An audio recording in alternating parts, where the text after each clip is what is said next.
Carlos Boada Landazuri. Comunícate al 2510-510, 2510-511, porque en 102.9 usted tiene la palabra.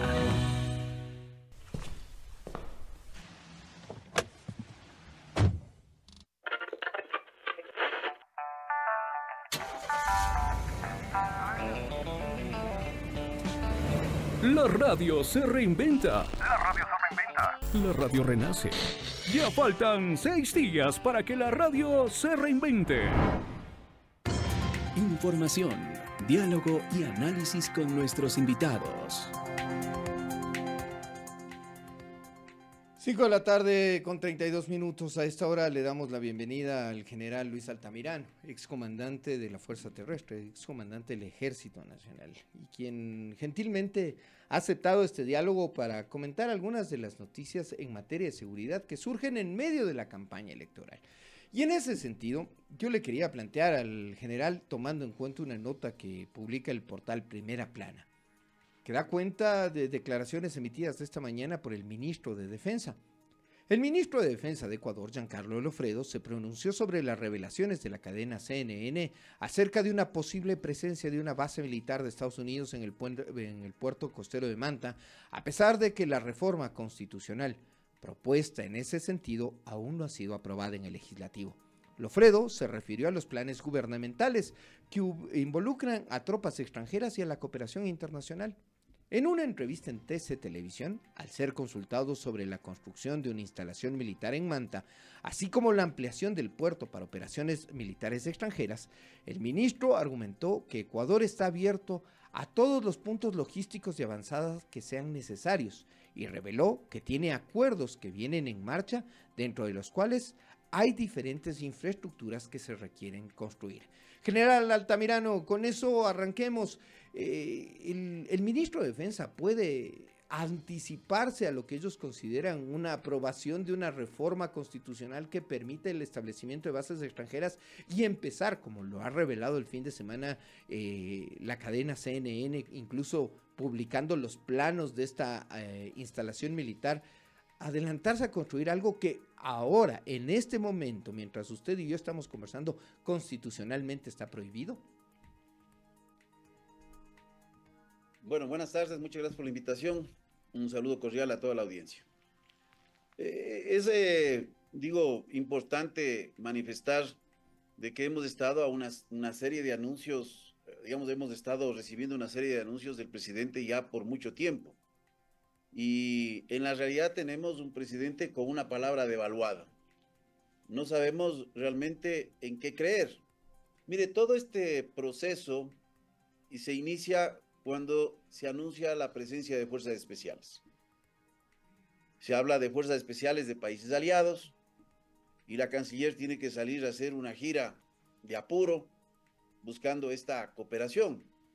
Cuando lo prudente hubiese sido primero procesarlo al interior del gobierno, con el Ministerio del Interior, con el Ministerio de Defensa, porque no se lo hizo, y de igual forma determinar cuáles son esos vacíos de capacidad existentes para buscar esta cooperación internacional.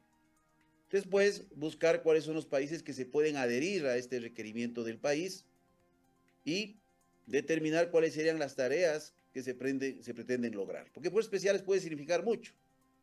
Y fuerzas especiales puede significar desde acciones de neutralización, eliminación de líderes, destrucción de instalaciones, acciones de respuesta rápida frente a crisis, acciones de interceptación, por ejemplo, de cargamentos, acciones de rescate de rehenes o de personal retenido de la fuerza pública. Muchas de las cosas puede significar. Entonces me preocupa porque la Corte Constitucional, en primer lugar, manifestó que los acuerdos de cooperación que estaban autorizados a firmar por el presidente en el dictamen que tuvimos en este 11 de enero, en el 11 de enero del 2024, y haciendo referencia de igual forma a un dictamen del 9 de septiembre del 2023, hablaba de capacitación, de asistencia, de intercambio de información, de financiamiento, de equipamiento, de tecnología. Cuando hablamos de la operación de una fuerza militar extranjera en nuestro territorio, estamos yendo más allá del dictamen de la Corte y estamos yendo más allá de lo que la propia Constitución determina en su procedimiento. que esto ya requiere una alianza de carácter militar, un tratado que tiene que pasar por la propia Corte y que tiene que pasar de igual forma a través de la Asamblea Nacional. Porque otra cosa es la base militar como tal, que tiene que obedecer a una reforma constitucional. Pero como se hace el anuncio, no se procesó, no se tiene respuesta, la maravillosa idea es hablar con Eric Prince, representante de esta empresa que ha modificado su nombre, pero que a la final se conoce como Blackwater, que ha sido observada internacionalmente por varios problemas, inclusive procesado en los propios Estados Unidos y en Irak, por los problemas que han tenido. Y a la final el propio ministro del Interior, en una entrevista con Carlos Vera, dice, sí, son mercenarios. Pero a la vuelta de la esquina nos dicen que es una asesoría, que en la próxima semana se va a contratar. Eso lo dijo hace cerca de 10 días. Y ahora nos dicen que ahora se va a contratar. Entonces, tenemos versiones, anuncios que se van haciendo, que a la final uno se pone a pensar, bueno, ¿qué hay de cierto en todo lo que se dice? Porque recuerde usted que en un momento determinado, el presidente, en estas imprudencias para buscar adhesiones, generar miedo y zozobra en la sociedad, dijo que en el Ecuador habían 2.000 hectáreas. Salió el comandante de policía, 2.000 hectáreas de hoja de coca, por un informe del Departamento de Estado, que no era concluyente, que había sido obtenido por ciertos medios, especialmente lo que es fotografía satelital, que requiere verificación in situ. En vez de procesarlo a través de los organismos de inteligencia, las agencias de inteligencia de Fuerzas Armadas, de Policía Nacional y otros que pueden participar, como el Instituto Geográfico Militar, bueno, no se lo hizo. Se anuncia y tiene que salir el comandante de policía después de un mes, nadie del gobierno, a decir que habían 7 hectáreas.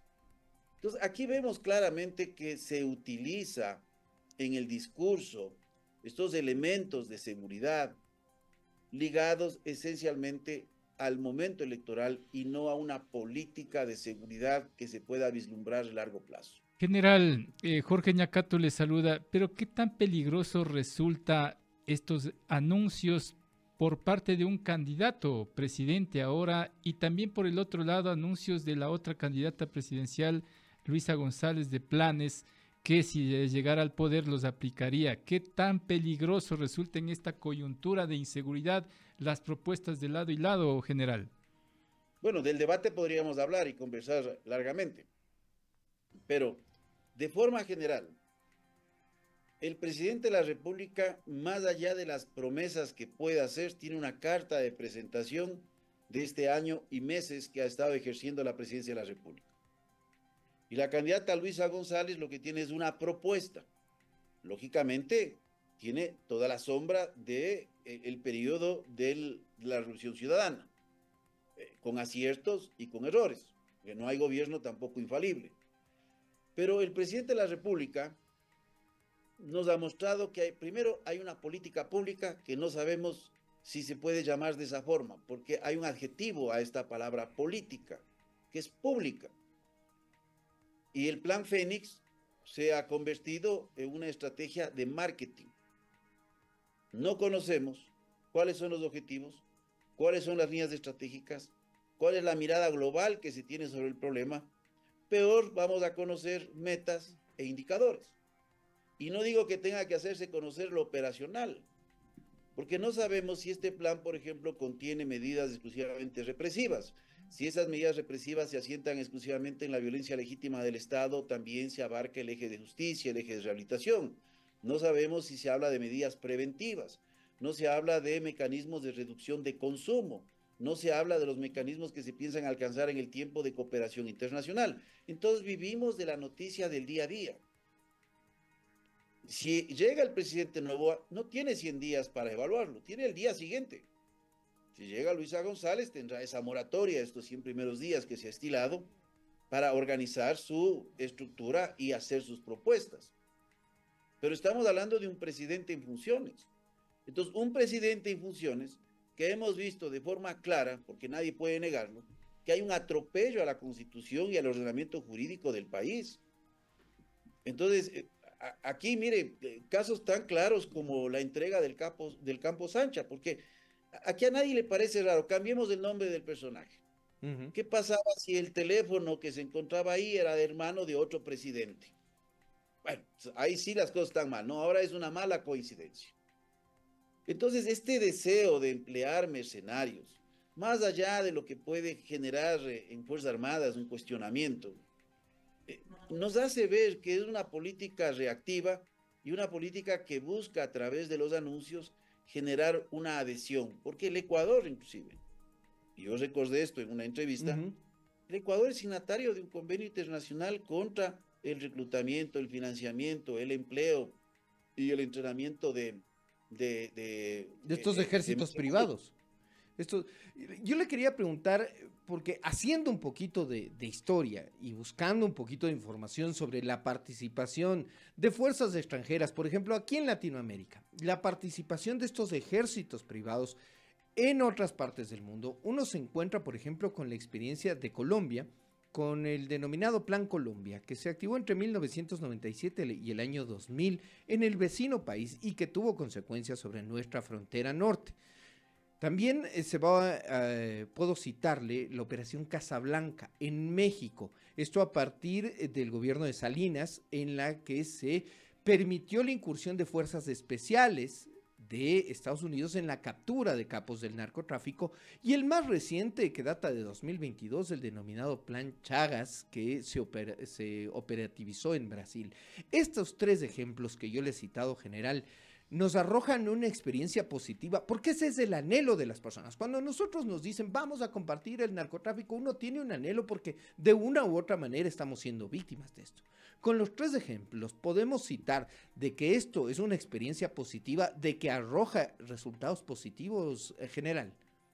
Mire, hay que diferenciar lo que es el empleo de una fuerza extranjera en el marco legal de un país y en las limitaciones o permisividades que se pueda dar observando ese marco legal del empleo de mercenarios. Cuando hablamos de mercenarios, estamos hablando en la actualidad de estas empresas militares de seguridad que prácticamente tienen su auge en la década de los 90, o sea, digamos, nacen estas empresas, porque hablar de mercenarios podemos hablar en la historia, pero este tipo de figuras y aparecen inicialmente en el África. Hay varias empresas y se han empleado normalmente para evitar asumir los costos políticos de un uso de violencia sin límite. Y eso es lo que ocurrió después, por ejemplo, en Irak, donde hay que recordar que había una salvaguarda en este gobierno que hubo de un año, del gobierno de ocupación, en donde se estableció una salvaguarda para que los miembros de las empresas militares de seguridad privada no sean juzgados bajo las leyes de Irak. Cuando ocurrió, esto se dio entre el 2013 y 2014. Cuando ocurre, 2013 y 2007. Cuando ocurre esta situación de esta matanza que se da, entonces el gobierno iraquí levanta esta prohibición establecida por esta autoridad temporal.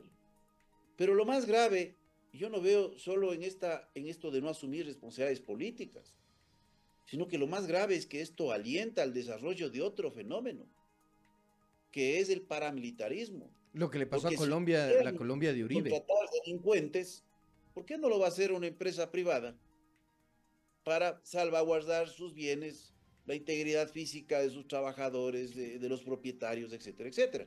Recuerde lo que pasó en Colombia. Las AUC nacen como estructuras de la extrema derecha colombiana. Pero terminan siendo igual empresas delincuenciales vinculadas al narcotráfico. Claro, terminaron siendo empresas delincuenciales similares a las que decían combatir, que eran las guerrillas de izquierdas. O sea, terminaron con las mismas prácticas extorsivas. Terminaron igualmente, ¿no? Porque de los dos lados se vincularon al negocio del narcotráfico. Es un fenómeno complejo el estudio. Hubo una desmovilización después de las AUC, pero parte de estas conformaron lo que se conoció como los carteles bebé en Colombia, después del desaparecimiento del cartel de Medellín y el cartel de Cali, y engrosaron otras organizaciones delictivas que en una tercera generación se conoció como las bandas criminales, en donde también están exmiembros de las FARC. Esto puede terminar recrudeciendo entonces esa guerra, esta figura de la guerra interna o del conflicto armado interno, puede terminar siendo peor el remedio que lo que ahora tenemos, entonces, general. Miren, no creo que es correcto el que el Estado levante las manos y diga a la comunidad internacional que requerimos fuerzas especiales. Porque no estamos hablando de los mecanismos de cooperación, por ejemplo, de exploración aeromarítima, de interdicción marítima, de control del espacio aéreo. Estamos hablando, como se dice en los Estados Unidos, boots on the ground, botas en el suelo.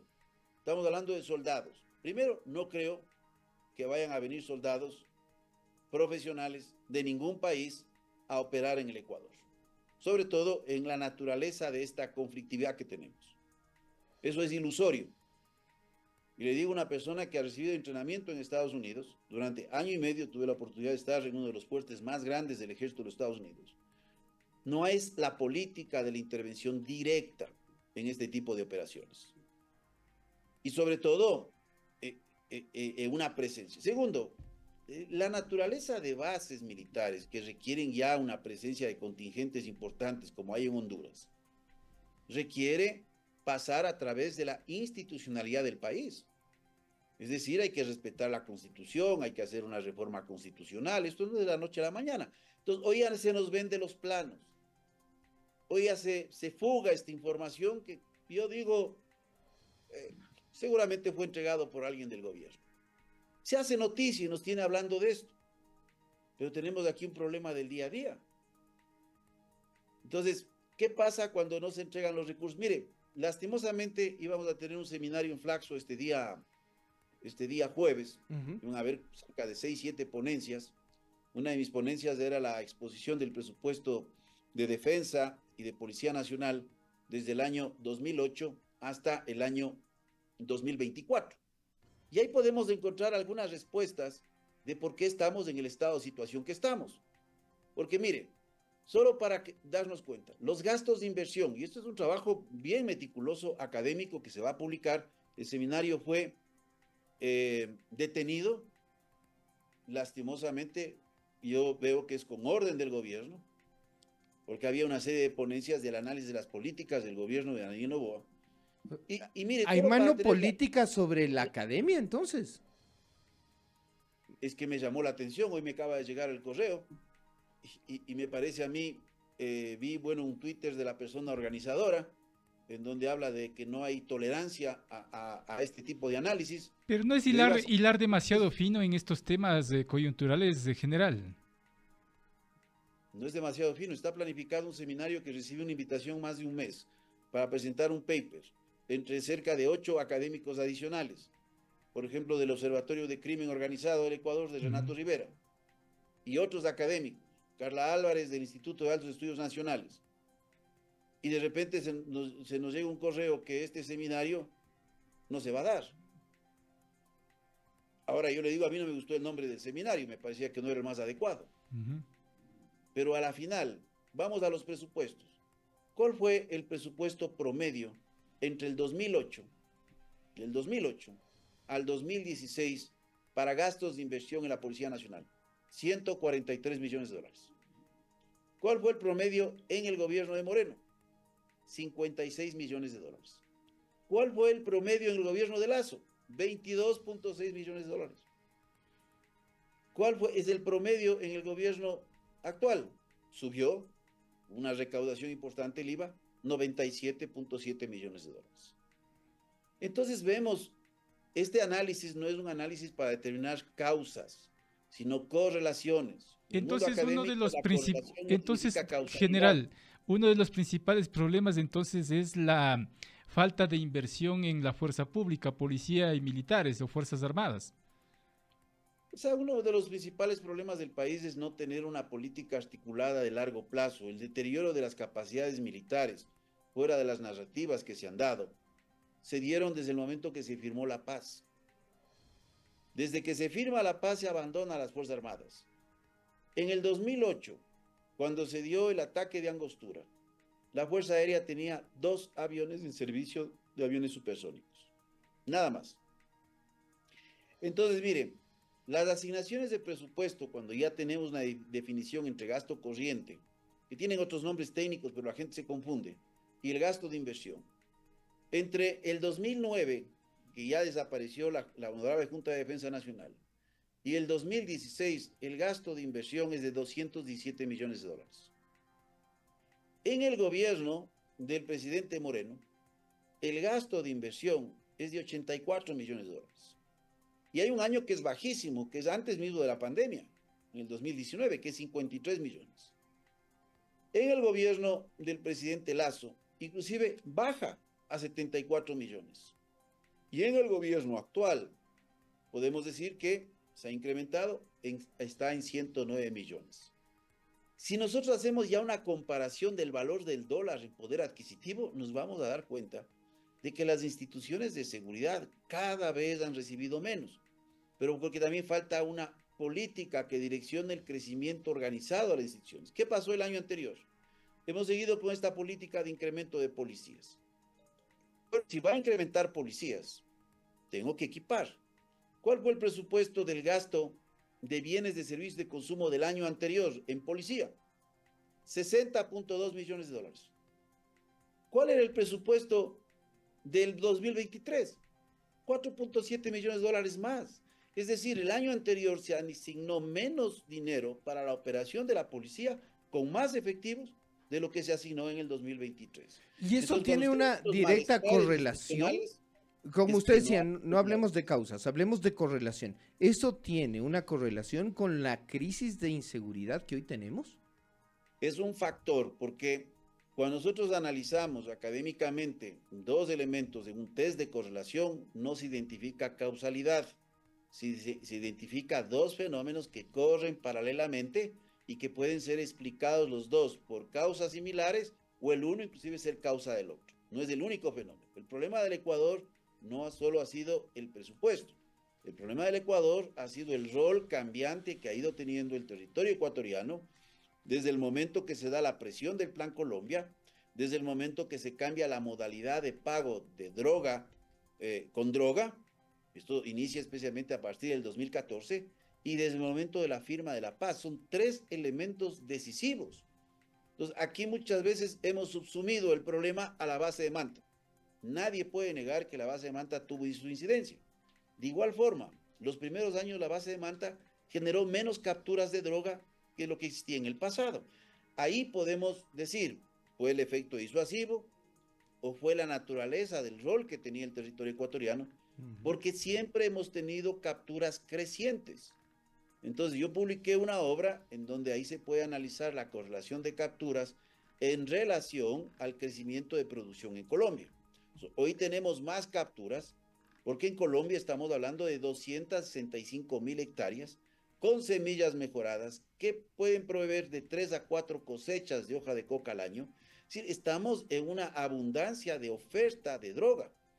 ¿Y por dónde sale la droga? Por un territorio de menor institucionalidad, porque cuando se da el proceso de paz entre el 2012 y 2016, el ejército colombiano, las fuerzas colombianas, retoman gran parte del control del territorio y esto hace que estos 10.000 efectivos directamente involucrados que se sujetan al proceso de paz dejen de ser una carga para las fuerzas de seguridad. Entonces hay un mayor control efectivo. El informe del CIMIC, del sistema de monitoreo satelital que mantiene Colombia con las Naciones Unidas, establece un reasentamiento progresivo de cultivos. A partir del 2013 hasta la fecha, concentrándose especialmente en la frontera sur con Ecuador, frontera sur colombiana, y la frontera norte en el departamento de Santander. Entonces, a veces queremos analizar el problema del Ecuador como que el Ecuador está alrededor de él una campana de cristal y todo lo que pasa en el Ecuador se explica en el Ecuador. Okay. Entonces, el problema es la politización del tema de seguridad.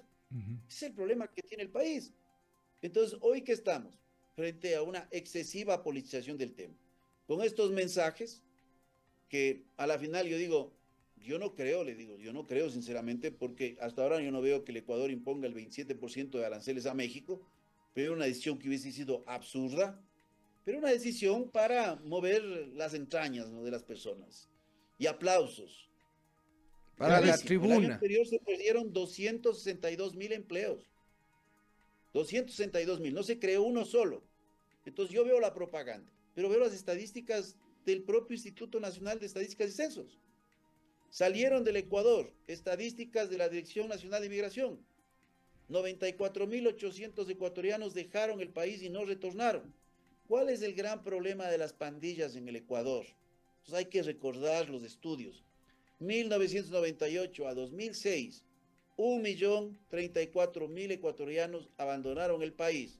Resultado, familias fragmentadas, jóvenes que fueron a buscar espacios afectivos en la calle, formación de grupo de amigos, pandillas, ligación a las naciones que son las pandillas mayores. Perfecto, Entonces, general. tiene una coordinación. Con eso me quedo en atención al tiempo, se nos terminó el tiempo de este servicio informativo, inclusive le agradecemos mucho por su tiempo también, general, que tenga un resto de noche para el descanso. Buena tarde, buena noche.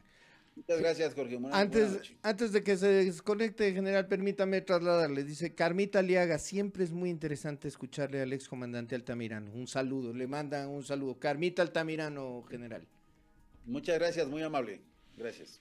Gracias a nuestro invitado, el general Luis Altamirano, jefe